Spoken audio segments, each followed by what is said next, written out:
Guys, আজকে আমি কি রান্না করেছি বলো তো? আজকে আমি ডিম দিয়ে ডিমের ভাপা করেছি। এই ডিম দিয়ে ডিমের ভাপা, দেখেছো? ডিমের ভাপা করেছি আজকে আমি।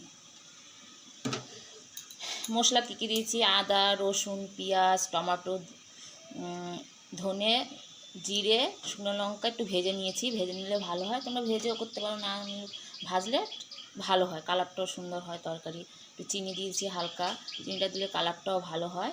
পেঁয়াজ কুচিয়ে দিয়েছি। ডিমের ভাপা করলে একটু পেঁয়াজ কুচিয়ে আর একটু মশলা করে দিয়ে মেখে চেখে একটু কালো জিরা, তেলটা গরম হলে কালো জিরা একটা ফোড়ন দিয়ে দেবে। তারপর একটু হালকা, বেশি জল দেবে না, বেশি জল দিলে ভালো লাগবে না ভাপাতে। তারপর দেবে ডিমের কষা। কীরকম হয়েছে দেখাচ্ছি তোমার।